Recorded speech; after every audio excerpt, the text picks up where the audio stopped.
días y bienvenidos a esta nueva entrevista que bajo el proyecto Acercándonos hoy nos va a permitir conocer al almirante Marcial Gamboa Pérez Pardo. Nacido en el año 1958, ingresó en la Escuela Naval en el año 1978, es especialista en submarinos y armas submarinas, diplomado en Estado Mayor, ha servido como segundo comandante en el submarino Tramontana y como comandante en el submarino Narval, la fragata Navarra y el dragaminas Miño.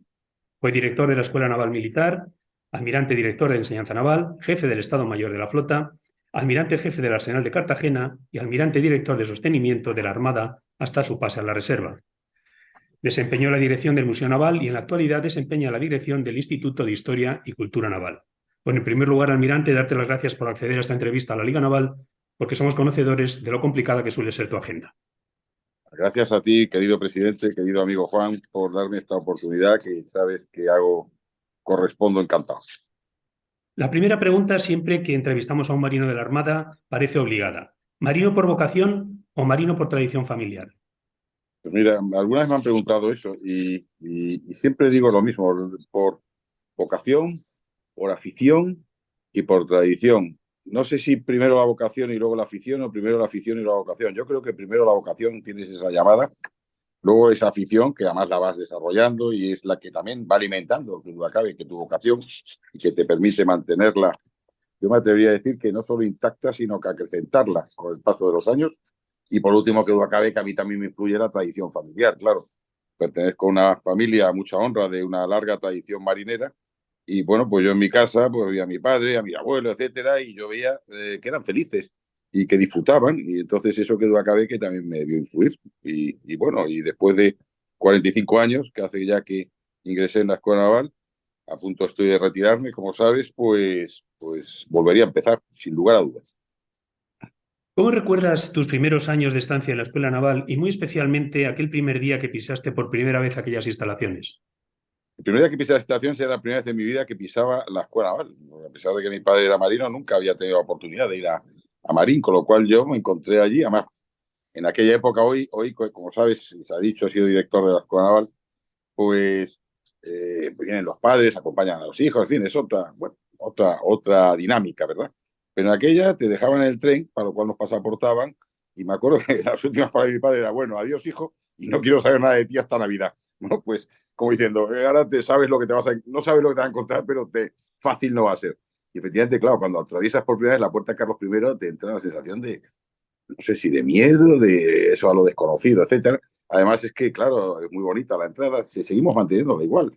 Está la banda de música, te van llamando uno a uno, te leen la famosa poesía de Caldeón de la Barca, aquí la principal hazaña es obedecer, tal, todo muy bonito, mandan izquierda, vamos desfilando a los acordes de Ganando Barlovento, cuando volamos el seto, la banda de música se va y empezamos a correr, y ya no paras hasta el 16 de julio del año siguiente, el Día del Carmen, ¿no? Y entonces, claro, todo eso lo tengo muy grabado, ese desconocido, eso ir corriendo a todas partes, etcétera, pero bueno, ese es el primer día, pero ahora, a medida que va pasando el tiempo, como todo, ¿verdad? Lo recuerdo cada vez con más nostalgia, es de joven.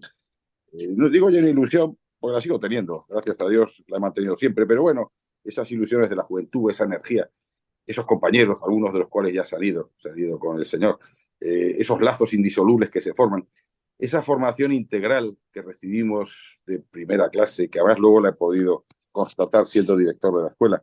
En fin, todo eso se me agolpa y cada vez con más intensidad y más nostalgia. Dentro de unos días vamos a la escuela, nos reunimos la promoción, la brigada, vamos que salimos en el 83 a celebrar los 40 años de salida. Antes hacían los 50, pero alguien prudentemente lo bajó a los 40. Me imagino que para que haya más quórum. Y bueno, pues va a ser un momento en el que, como les dije hace unos días que estuve en la Escuela Naval, tuve la oportunidad de darles una charla a los alumnos que me invitaron. Les dije pues que me emocionaría hasta los tuétanos cuando volviera a besar esa bandera que juré defender hace 45 años. Se da además la circunstancia de que a lo largo de tu carrera acabaste desempeñando la dirección de la Escuela Naval. Imaginamos Así que es. tuvo que ser una sensación muy especial regresar a Marín 26 años más tarde. ¿Cómo habían cambiado los planes de estudios en esos 26 años?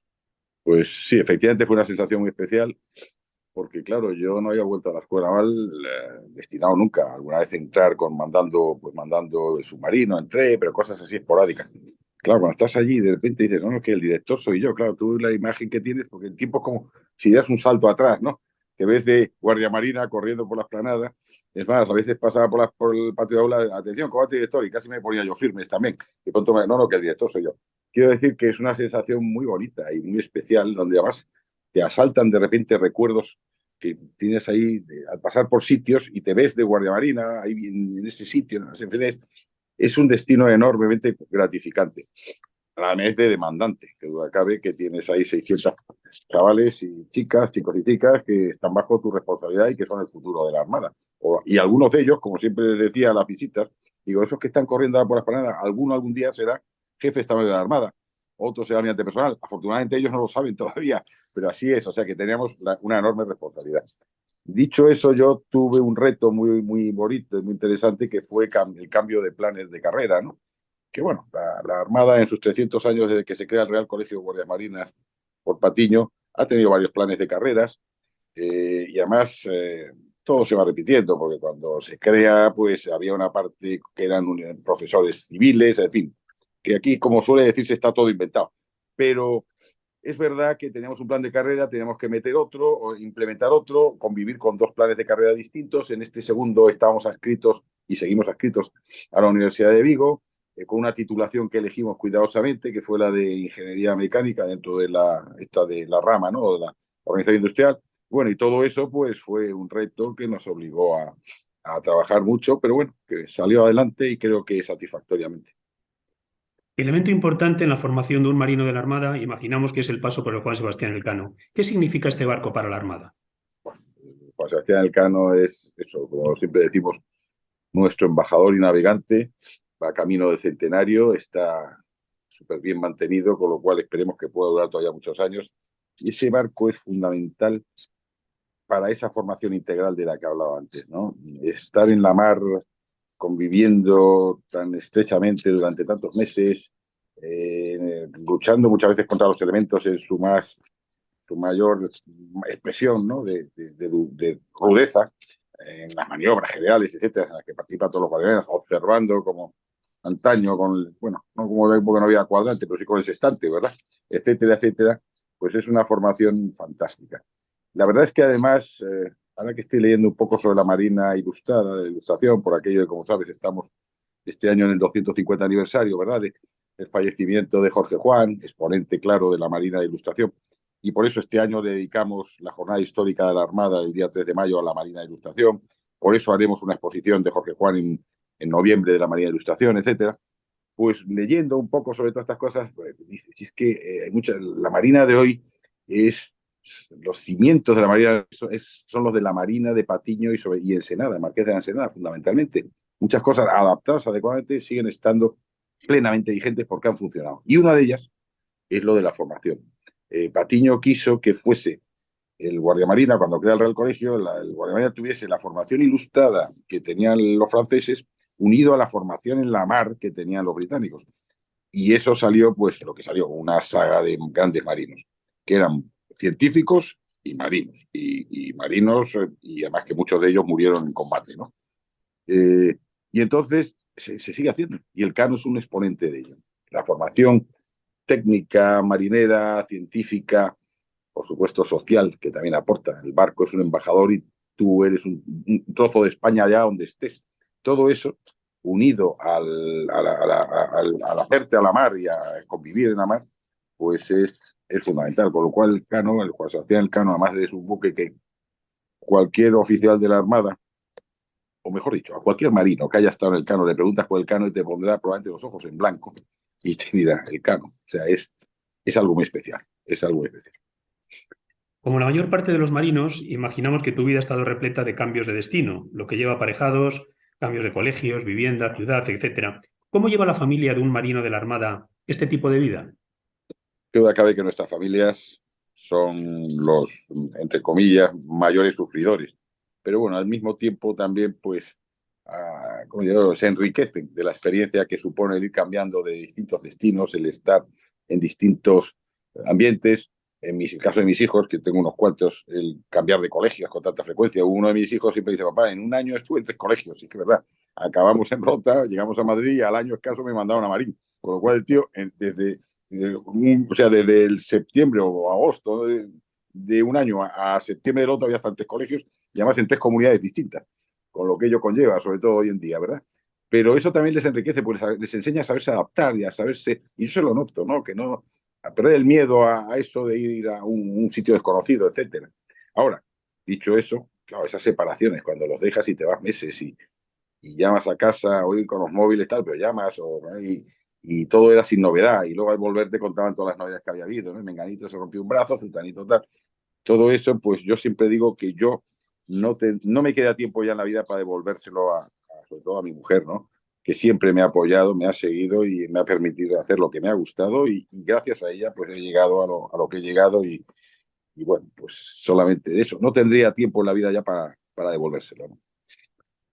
Hace años, el almirante Rebollo, que entonces era Gema, nos comentaba la envidia sana que le producían países como Estados Unidos, donde cuando la Armada se encontraba, digamos, corta de vocaciones, se enfrentaba al problema financiando y produciendo películas pues como Oficial y Caballero, Top Gun, y viendo cómo de este modo se solucionaban los problemas de vocaciones, por lo menos para más de una década. Sin ese dispendio de medios que España evidentemente no puede realizar, ¿cómo se puede motivar a la juventud española para ingresar en la Armada? ¿Qué ofrece la Armada a un joven español? Desde luego, volviendo un poco a lo que decías antes, tienes razón que ese dispendio de medios que no nos podemos permitir, pero sin embargo ves series, fíjate la serie esta que hubo de Isabel, que fue magnífica y bueno, con bastante rigor histórico, ¿no? Por lo que hemos podido ver, pero el impacto que ha causado, es decir, que unas series bien hechas pues, son factibles, ¿no? Lo que pasa es que tiene que haber voluntad, está claro, eso es cierto. Y bueno, yo valoro positivamente los pasos que se van dando, voy viendo iniciativas muy positivas, películas que hemos visto algunas hace relativamente poco, no me acuerdo ahora cómo se llamaba, pero que era de la Legión, ¿no? En Afganistán, no recuerdo ahora, ¿sabes cuál te digo? Hace poco. En Sí. fin, pero dicho eso, a la pregunta concreta, ¿cómo se puede motivar a la juventud para ingresar en la Armada? ¿Qué ofrece la Armada a un joven? Pues yo creo que tiene que haber, es fundamental de darnos a conocer, es fundamental seguir esa campaña de difusión para que sepan qué hacemos, a qué nos dedicamos, cuál es nuestro trabajo y luego pues contarles lo que les supone. O sea, yo tanto si entras en la escuela oficiales como suboficiales como la ingeniería, la Armada, las Fuerzas Armadas, yo me ciño a la Armada, te ofrecen eso, como hablabas antes, una formación integral. Y puedes preguntar, ¿y qué se entiende por una formación integral? Pues una formación técnica, científica, humanística, en valores. Y luego además social. O sea, una formación que de verdad que es magnífica, es de élite. Y luego la oportunidad de una vida muy variada, ¿no? Donde puedes ser lo que quieras ser y llegar a donde quieras llegar en base a tu esfuerzo y sacrificio. Eso es fundamental.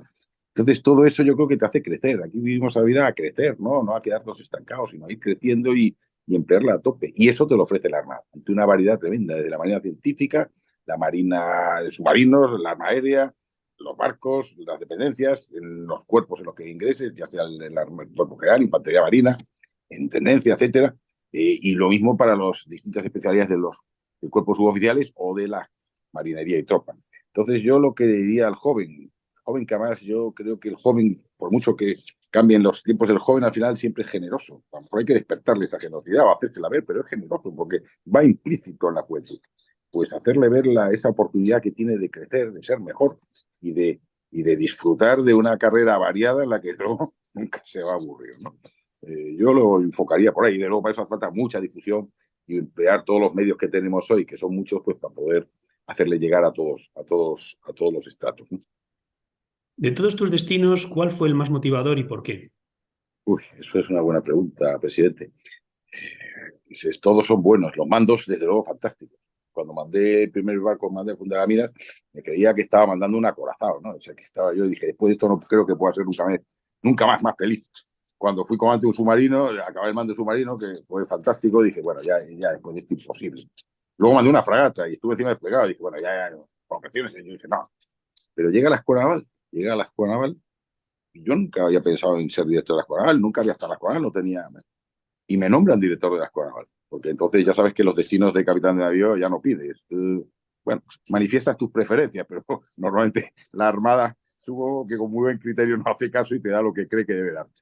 Y a mí me dieron la escuela naval. Bueno, yo me quedé sorprendido, pero me dijeron, sí, sí, creemos que tú eres el indicado. Bueno, pues nada. Y hablando con mi predecesor, hoy almirante de la Armada ya retirado, pero hace muy poquito, porque me une una gran amistad, pues me decía, mira, y habíamos tenido unas carreras vamos, hasta ese momento en los destinos clave muy similares, porque él había mandado también en los 3 empleos. O sea, había mandado un patrullero en vez de un tramaminas, pero había mandado un submarino, era submarinista, y había mandado una fragata también. Y me dijo, como esto, nada, ya lo verás. Hay un antes y un después. Y yo le dije, bueno, yo creo que tampoco, ya lo verás. Y efectivamente, así fue, Juan. La escuela me marcó, un antes y un después. Mira que después también en el almirantazgo he tenido destinos preciosos, pero Coral es algo especial.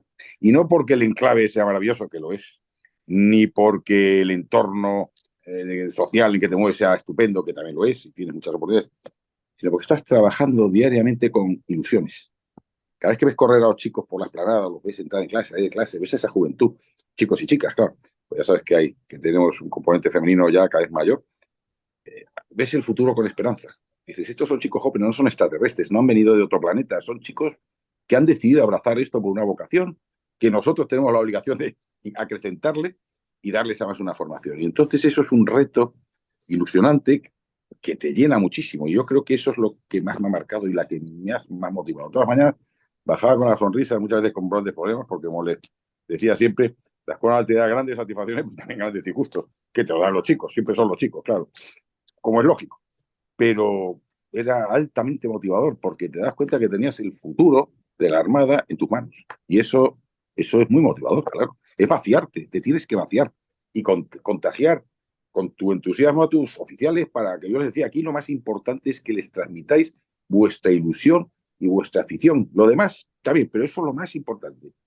Y bueno, yo creo que para mí ha sido, desde luego, el destino que me ha marcado más, ¿no? He disfrutado todos, pero este me ha marcado especialmente. Como especialista en el arma submarina, estarás de acuerdo en que la vida a bordo de un submarino es mucho menos glamurosa de lo que nos dibuja el cine y las películas. Así es. Y además hay algunas que, ¿verdad?, que te ponen en su manera y parece que eso es Hollywood, ¿no? Me acuerdo, no sé cuál era, que parece una pista, parece una discoteca cuando está ahí hablando Sean Connery, creo que es la del caza del submarino ruso, ¿te acuerdas? Sí. Está de Sean Connery cuando se dirige, con una dice, esto es una discoteca. ¿Sabes? Un submarino nuclear también, se supone que va a ser un Typhoon, uno de esos inmensos. Un submarino es una vida muy sacrificada, penosa, es dura, penosa en el sentido que, claro, vives, yo lo sé, a cama caliente, sin agua, pero al mismo tiempo es una etapa también de mi vida inolvidable, ¿no? Porque convives estrechamente, aprendes perfectamente lo que es ser cercano, pero no puede haber familiaridad, sobre todo tiene que haber cercanía que no familiaridad, porque ahí está perfectamente establecido. Tú te vas para abajo, una vez que haces inmersión y ya te quedas en las profundidades y el comandante tiene sobre la responsabilidad de todo el barco y de toda su gente, ¿no? Que le miran cuando un momento determinado decide, maneja el submarino como si fuera un avión, vamos para arriba, vamos para abajo, etcétera. Con lo cual, bueno, eso, los oficiales, etcétera, pero el máxima responsabilidad es el comandante. Entonces tienes que ser muy cercano porque estamos en una convivencia muy estrecha, pero al mismo tiempo no puede haber familiaridades porque tienen que estar perfectamente establecida la autoridad y exigir, cuando tienes que exigir, y etcétera. Pero, pero dicho eso, ya te digo, es una etapa de mi vida inolvidable porque estuve bastantes años hasta que acabé mandando el submarino, ya me fui y recuerdos son tremendos, tremendamente buenos. Ahora, hablando de películas, sí que hay una que refleja muy bien lo que es un submarino, sí, porque es así, que es la única, yo he visto todas, como puedes figurarte, todas las películas de submarinos, o casi, yo creo que las he visto todas, o casi todas, y hay una que se llama El Submarino, Dashboat. Eso es un submarino. Eso era un submarino en la Segunda Guerra Mundial, pero eso es la vida de un submarino. Además, ves, hay cosas que eran totalmente familiares para un submarinista, ¿no?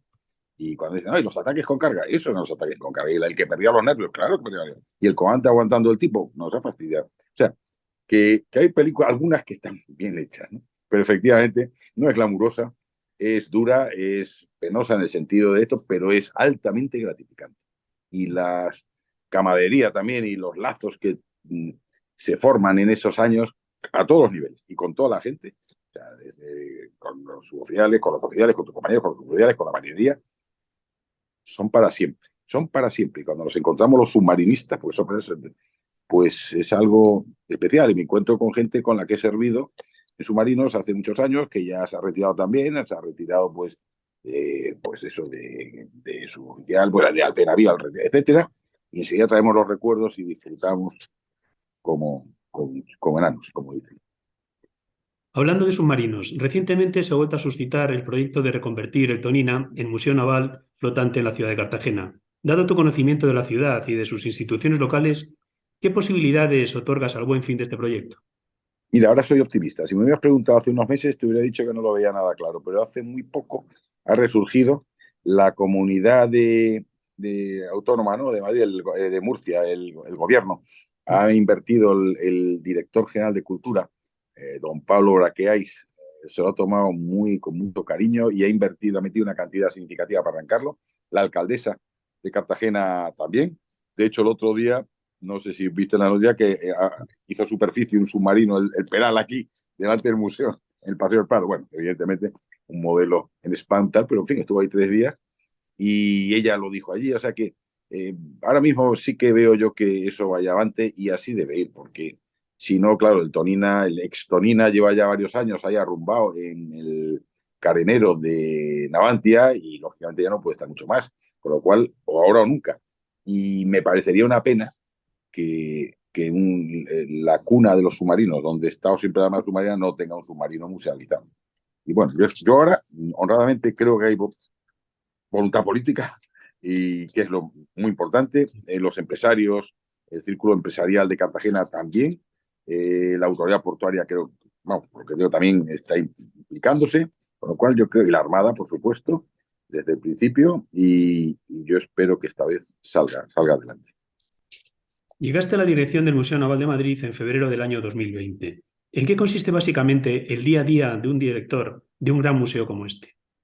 Bueno, como bien dices, lo cogí a finales de enero del 2020 y estuve hasta noviembre, que ya cuando cogí el instituto, todo el instituto, al retirarse mi predecesor, el gran almirante, al cual quiero y respeto y admiro, Juan Rodríguez Garat, y bueno, pues ya cogí todo hasta que ahora en noviembre ha embarcado y ha cogido el Museo Naval el almirante Enrique Torres, también un gran almirante que se quedará director del instituto cuando yo me retire ahora en agosto. Y bueno, si nombran a alguien para el museo y si no tendrá que llevar las dos gorras hasta que nombren el museo. Y el día a día es apasionante porque es que es un mundo este que te cautiva también, ¿no? Yo nunca pensé que al final de mi carrera iba a tener una experiencia tan sumamente gratificante. Te metes de lleno en este mundo de la cultura, por así decirlo, y de la historia, y te das cuenta más la enorme ventana que ofrece de difusión, en el caso mío, de la Armada, de la historia de la Armada, que no es más que la historia de España escrita en cubiertas de buque, ¿no?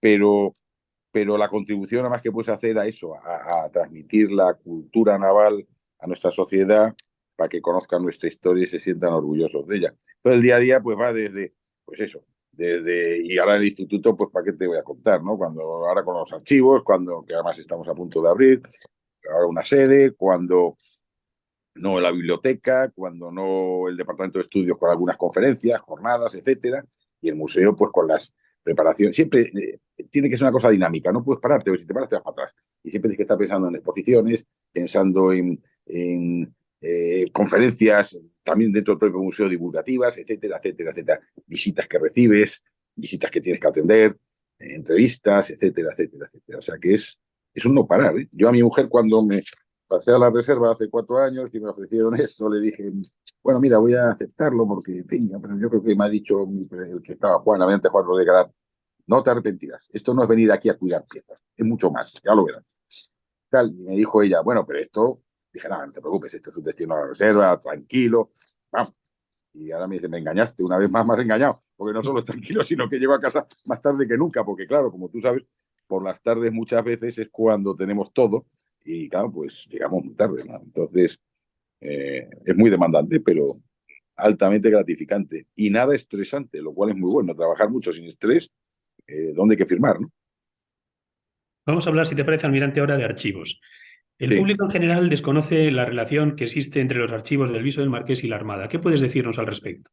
sí, y me alegro mucho además que me preguntes eso, presidente, porque acaba de salir hace 2 o 3 meses, ya no recuerdo, en febrero creo que fue, el Real Decreto en el que se crea el Archivo Histórico de la Armada, porque hasta ahora estaba el Archivo del Viso del Marqués, Álvaro de Bazán, el Viso del Marqués, Palacio Museo Viso del Marqués, y el Archivo del Museo Naval.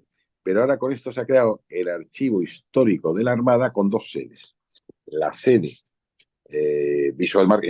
Álvaro de Bazán, en el Viso del Marqués, tenemos ahí nuestros archivos, tenemos 13 kilómetros de archivos, y la sede Juan Sebastián Elcano, que nos entregan ya precisamente el edificio el día 25 de la semana que viene, o sea, el martes que viene, después de acabar las obras, que es un depósito y unas oficinas, un depósito de 14 kilómetros, y que nos va a permitir, pues, todavía nos siguen faltando. Fíjate que la Armada tiene 55 kilómetros de archivo, 55 kilómetros, de los cuales 45 son de archivo histórico. Con esto ganamos 27, pero siguen faltando 28, ¿no? Si no me sale, 18, perdón, si no me, vamos a ver, 18. Y bueno, o sea que todavía queda mucho por hacer, pero que duda cabe que esto es un gran paso. Y entonces la relación, pues que la sede Álvaro de Bazán, el Visor Marqués, forma parte del archivo histórico de la Armada. Eso es realmente la relación. Y así va a seguir siendo y seguirá siendo, Dios mediante, pues muchos años. Bueno. Asunto especialmente interesante en la Liga nos parecen las jornadas de historia naval que desarrolla el Instituto de Historia y Cultura Naval. ¿En qué consisten realmente estas jornadas y cuál ha sido la evolución que han tenido? Pues yo de la evolución me atrevería a decir que es más bien hacia, bueno, como hacéis también en la Liga Naval, ¿no? Utilizando cada vez más los medios para difundir, pero en realidad el concepto es el mismo, ¿no? Es decir, eliges un tema, normalmente son una vez al semestre, a cada semestre, una de ellas está relacionada con el año, con lo que esté celebrando ese año. Por ejemplo, en el segundo semestre de este año va a ser dedicada a Antonio de Escaño, otro personaje ilustre de la Marina Ilustrada, y valga la redundancia.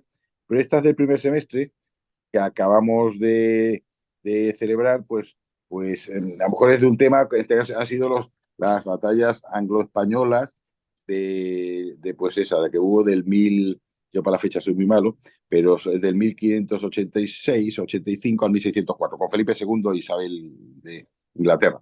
Y bueno, porque elegimos temas que pensemos que no sean suficientemente conocidos, seleccionamos, como sabes, un comisario o comisaria, en este caso ha sido la doctora Magdalena Pazis Picorrales, y una serie de ponentes acreditados en los distintos temas para desarrollarlos.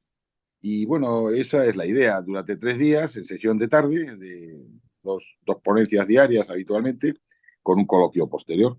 Entonces, pues la dinámica es esa. Por ejemplo, el año pasado, claro, ya se van mezclando las cosas, pero yo creo que el año pasado las del primer semestre fueron dedicadas a María de Castilla, que teníamos esa deuda y fuimos a Burgos, y las segundas fueron ya las cuartas que se habían ido haciendo de un ciclo que había empezado en el 2019 dedicada a la Vuelta al Mundo, ¿no? Al viaje de circunnavegación de Magallanes por Sebastián Elcano, en cuatro distintas, en una evolución, los preámbulos, la preparación, el viaje en sí y las consecuencias.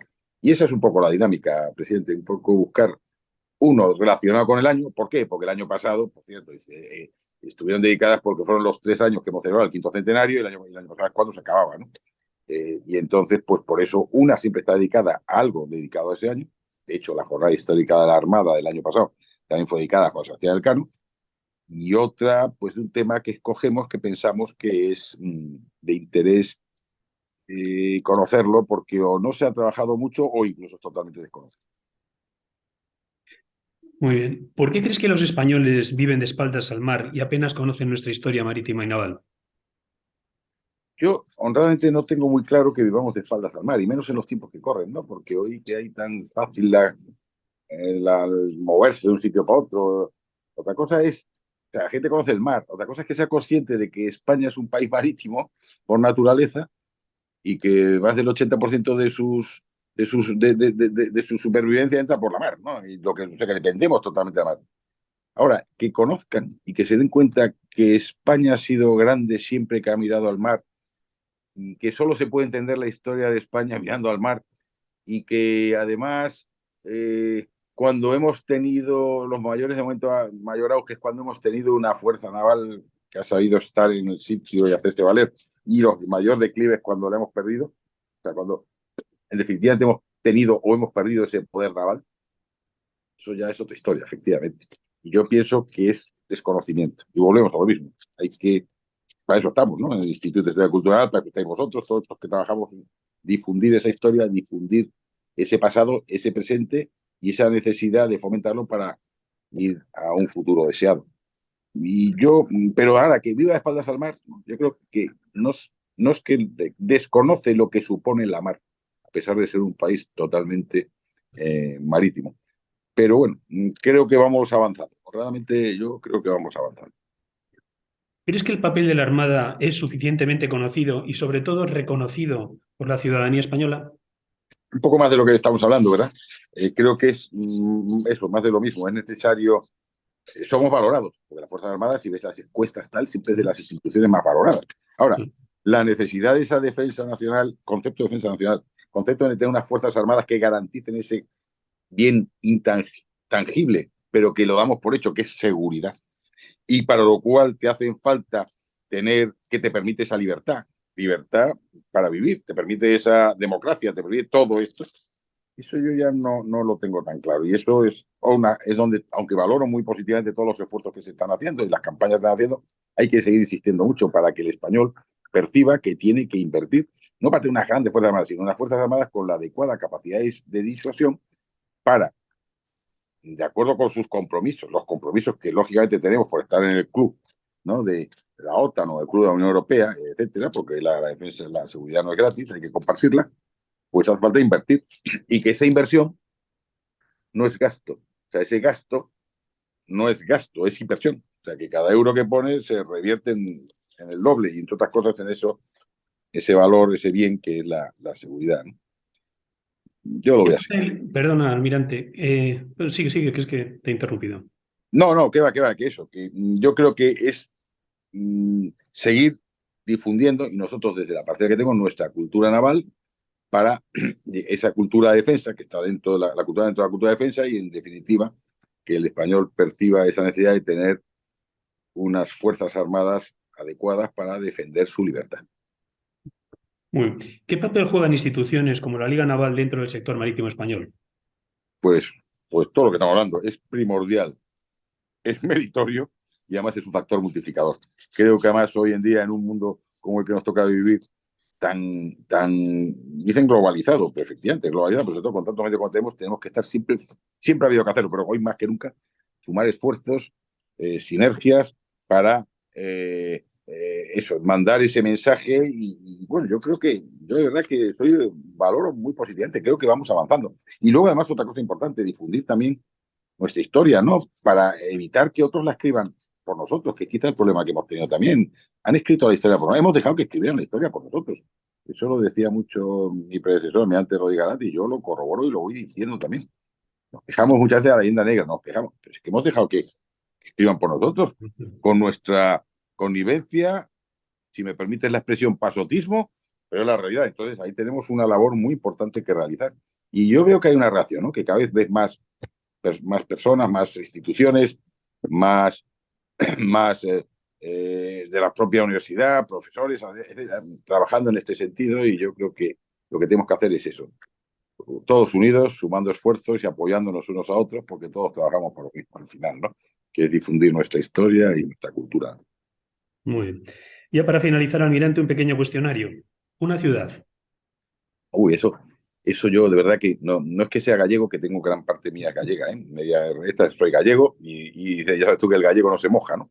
Pero es que a mí me gustan todas. Es que España es un país maravilloso y además como he estado, afortunadamente, o te habrá pasado a ti en tantos sitios, dices, vale, vas a Andalucía, ¿qué te voy a decir de Sevilla? ¿Qué te voy a decir de Cádiz con esa sierra? Pero te vas a Pontevedra, te vas a Santiago de Compostela, a La Coruña.